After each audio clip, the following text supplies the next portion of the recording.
The One-Year Bible, the Living Bible Paraphrased, March 22. It was then that the Canaanite king of Arad, who lived in the Negeb in the land of Canaan, heard that the people of Israel were approaching his land. After dealing with him, the Israelis journeyed from Mount Hor and camped in Zalmunna, then Punon, then at Oboth, then Abarim at the border of Moab. From there they went to Dibon-Gad, and then to Almon Diblathaim, and on into the mountains of Abarim near Mount Nebo, and finally to the plains of Moab beside the river Jordan opposite Jericho. While in that area they camped at various places along the Jordan River, from Beth Jeshimoth as far as Abel Shinnom on the plains of Moab. It was while they were camped there that the Lord told Moses to tell the people of Israel, "When you pass across the Jordan River into the land of Canaan, you must drive out all the people living there and destroy all their idols, their carved stones, molten images, and the open-air sanctuaries in the hills where they worship their idols. I have given the land to you. Take it and live there. You will be given land in proportion to the size of your tribes. The larger sections of land will be divided by lot among the larger tribes, and the smaller sections will be allotted to the smaller tribes. But if you refuse to drive out the people living there, those who remain will be as cinders in your eyes and thorns in your sides, and I will destroy you as I had planned for you to destroy them." The Lord told Moses to tell the people of Israel, "When you come into the land of Canaan, I am giving you the entire land as your homeland. The southern portion of the country will be in the wilderness of Zin, along the edge of Edom. The southern boundary will begin at the Dead Sea and will continue south past Scorpion Pass in the direction of Zin. Its southernmost point will be Kadesh Barnea. From it will go to Had Ar-Azar, Haz Ar-Ad-Dar, and on to Asmon. From Asmon, the boundary will follow the brook of Egypt down to the Mediterranean Sea. Your western boundary will be the coastline of the Mediterranean Sea. Your northern border will begin at the Mediterranean Sea and will proceed eastward to Mount Hor, then to Lebo Hamath, and on through Zedad and Zipfron to Hazar Enan. The eastern border will be from Hazar Enan south to Shepham, then on to Riblah at the east side of Ain. From there it will make a large half-circle, first going south and then westward, until it touches the southernmost tip of the Sea of Galilee, and then along the Jordan River, ending at the Dead Sea. This is the territory you are to apportion among yourselves by lot," Moses said. "It is to be divided up among the 9½ tribes, but the tribes of Reuben and Gad and the half-tribe of Manasseh have already been assigned land on the east side of the Jordan, opposite Jericho." And the Lord said to Moses, "These are the names of the men I have appointed to handle the dividing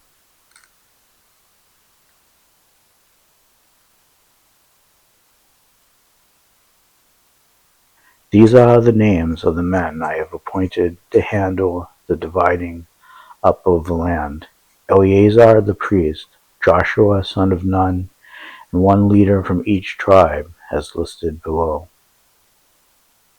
From the tribe of Judah, Caleb son of Jephunneh.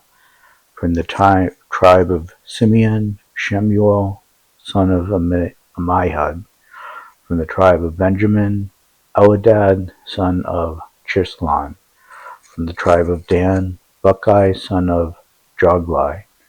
From the tribe of Manasseh, Hananiah son of Ephod.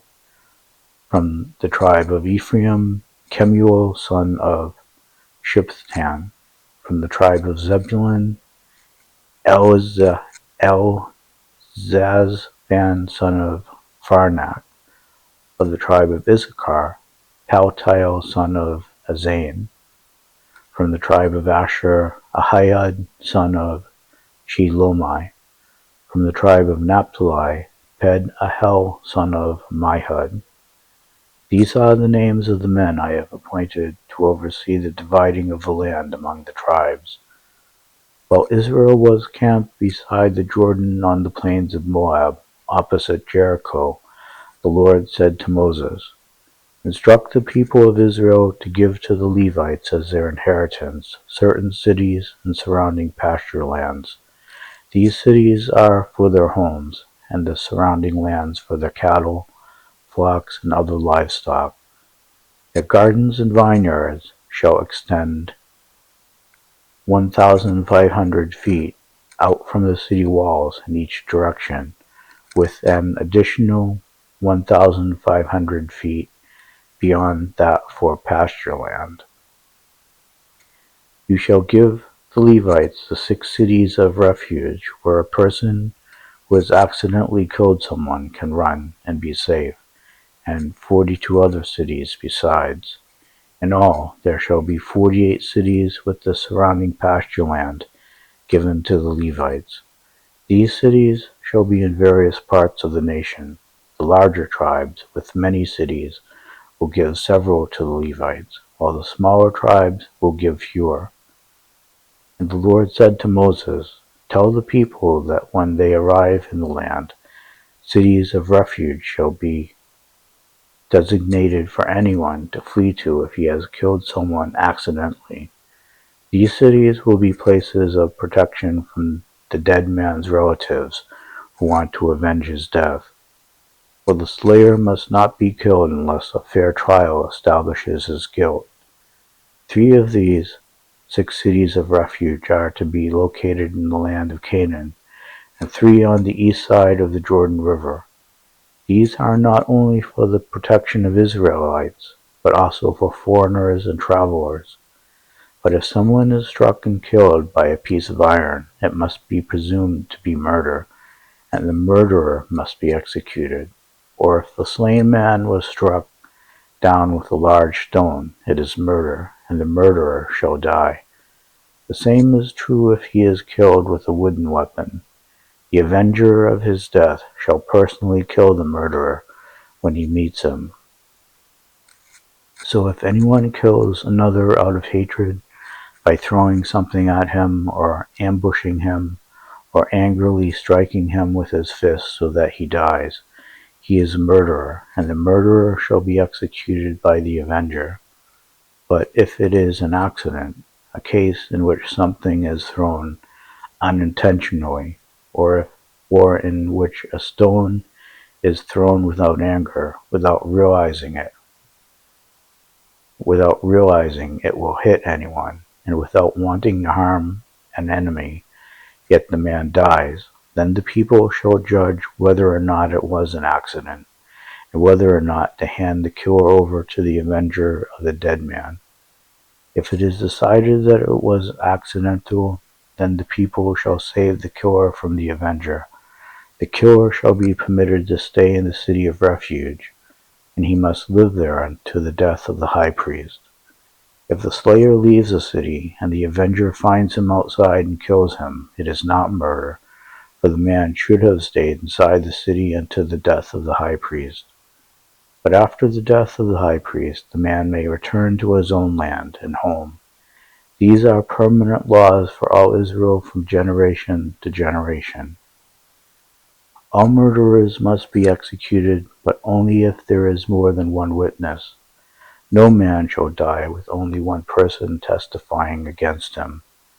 Whenever anyone is judged guilty of murder, he must die.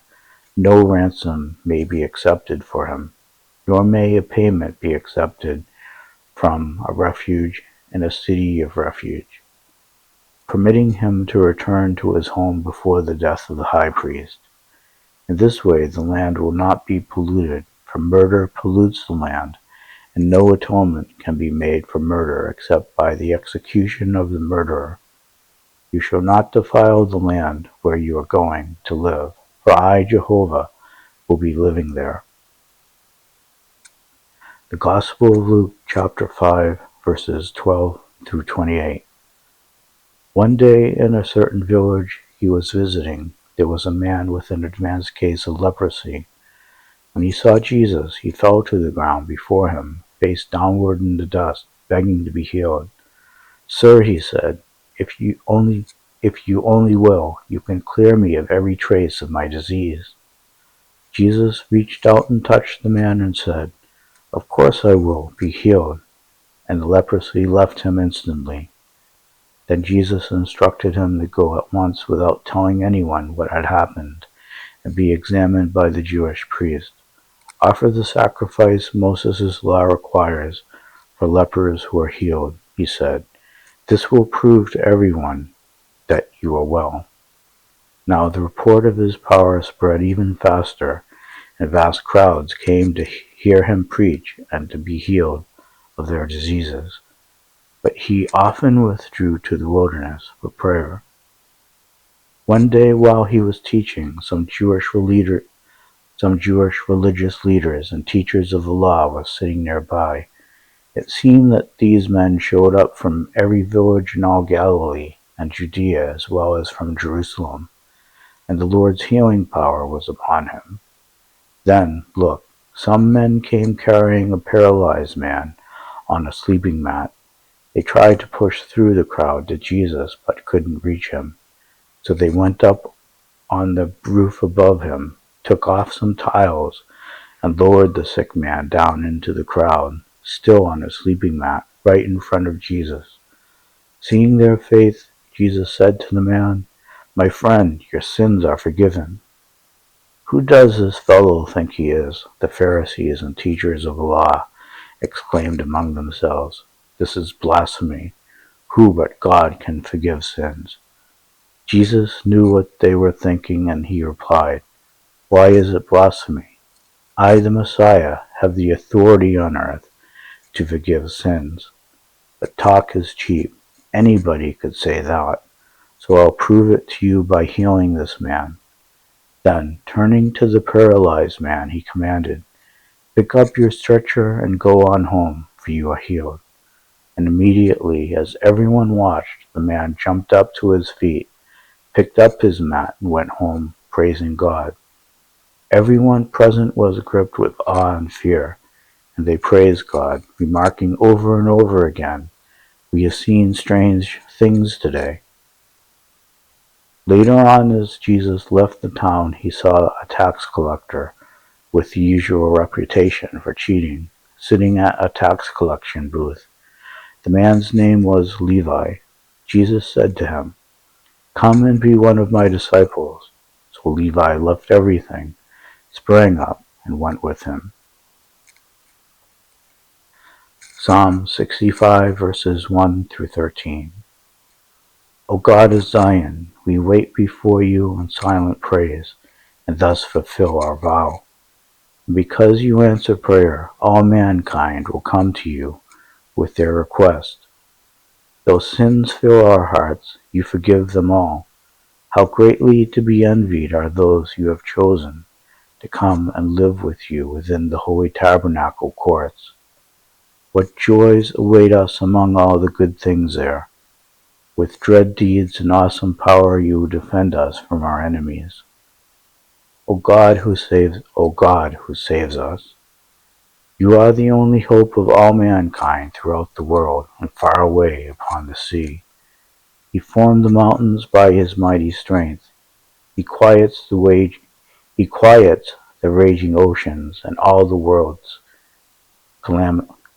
he quiets the raging oceans and all the world's clamor. In the farthest corners of the earth, the glorious acts of God shall startle everyone. The dawn and sunset shout for joy. He waters the earth to make it fertile. The rivers of God will not run dry. He prepares the earth for his people and sends them rich harvest of grain. He waters the furrows with abundant rain. Showers soften the earth, melting the clouds and causing seeds to sprout across the land. Then he crowns it all with green, lush pastures in the wilderness. Hillsides blossom with joy. The pastures are filled with flocks of sheep, and the valleys are carpeted and and the valleys are carpeted with grain. All the world shouts with joy and sings. Proverbs chapter 11 verse 23. The good man can look forward to happiness, while the wicked can expect only wrath.